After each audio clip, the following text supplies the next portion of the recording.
Hello there, John Kuturilla here, the counsellor of your listener. Thank you for joining me for this episode.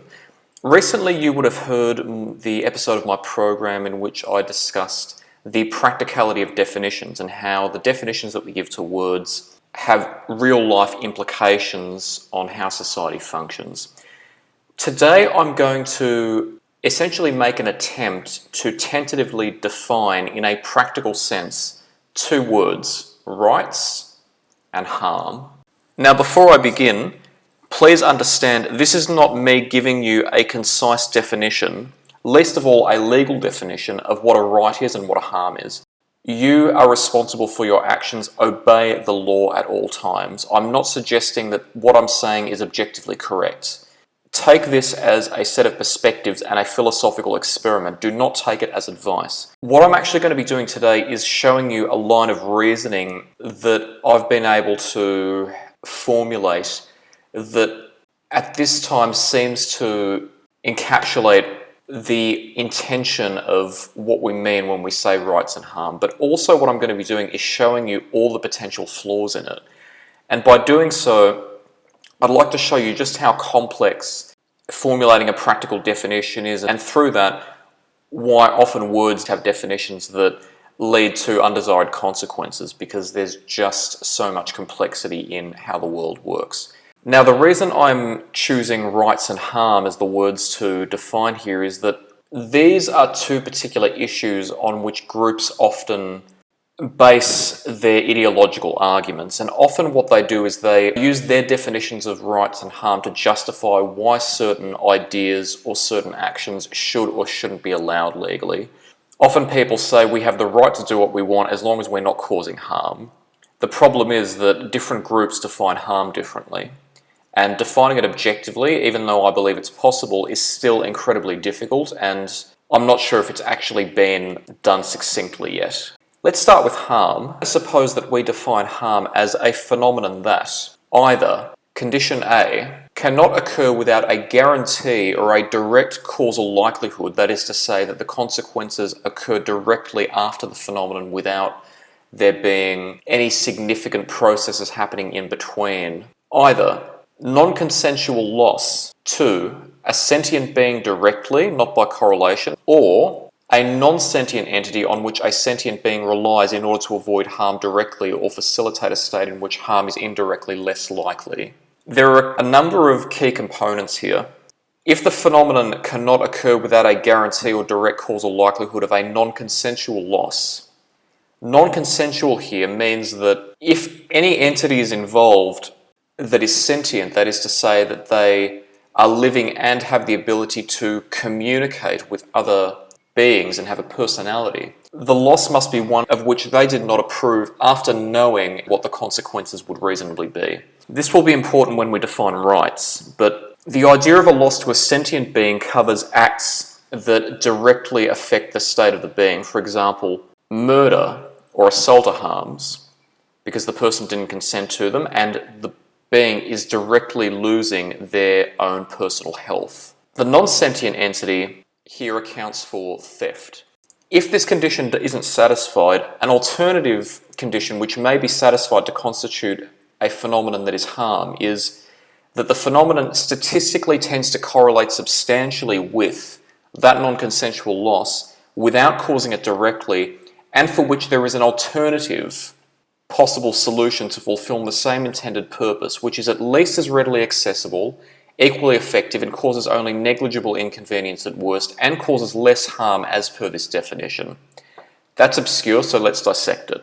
This condition is needed to account for phenomena which someone may actually justify using because they reap some benefit from it, but the loss may be more likely and greater in magnitude than the benefit. And so if there is an alternative to that phenomenon which allows that person to receive that same benefit without the same level of loss, then we could say that that is considered to be harmful, given that there are alternatives. And this is to account for phenomena such as medical treatment, in which certain treatments may achieve the same benefits as others but may have fewer risks or side effects associated with them.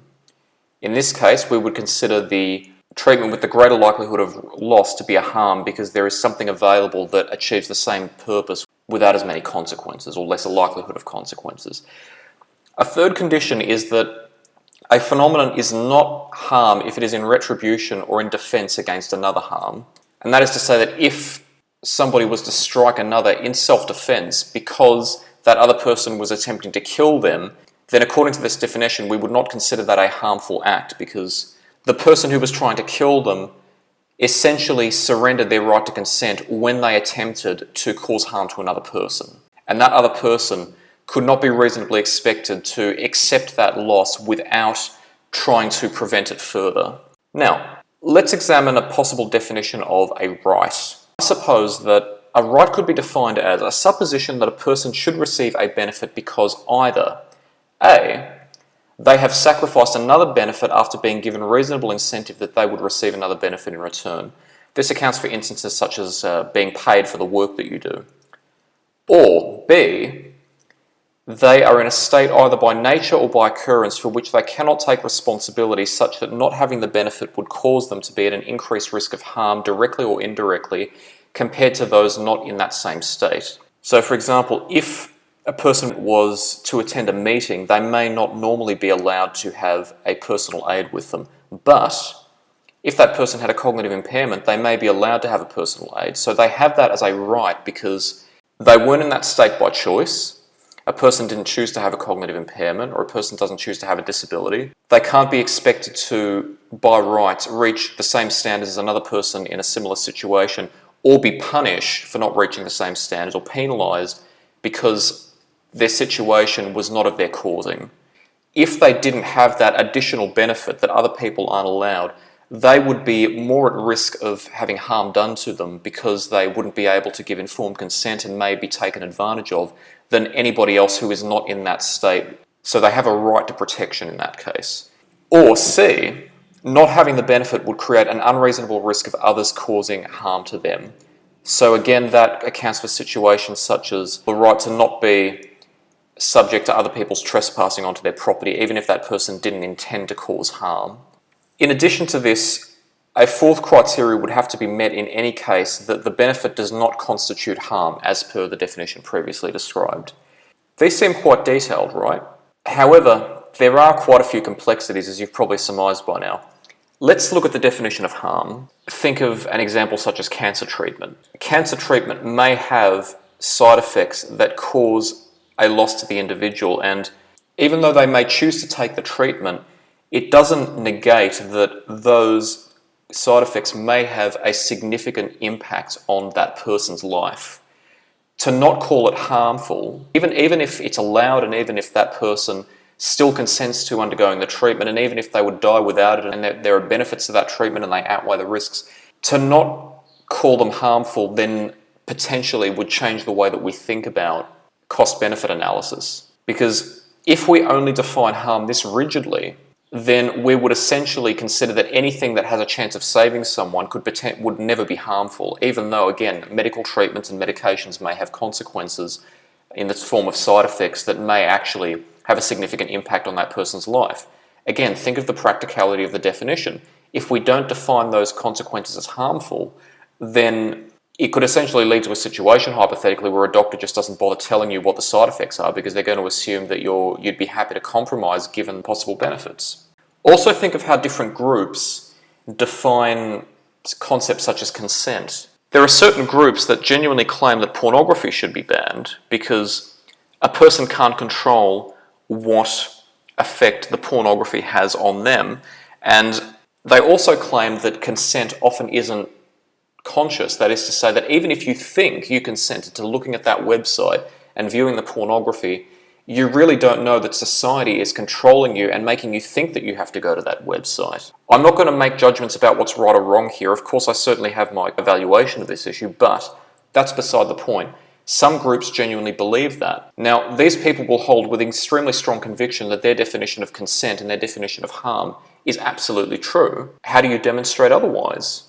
In addition to that, even by this definition of a right, because the definition of a right depends so strongly on the definition of harm, how you define harm also thereby affects how you define a right. I'll give you an example. In the United States, in which in many places there is relative freedom to carry a firearm for self-defense, people who are in favour of the right to carry a firearm for self-defense would argue that carrying firearms is a right, not just legally but also morally, because if they didn't have their firearm with them, then there would be an unreasonable risk that if somebody else tried to attack them, they wouldn't be able to defend themselves. But somebody who's opposed to that right to carry a firearm might argue that the risk of somebody harming them wouldn't be so unreasonable if nobody was carrying a firearm, and that if no one was carrying a firearm, then you would only be within your rights to defend yourself using a means other than a firearm. How do you define a reasonable risk of being attacked?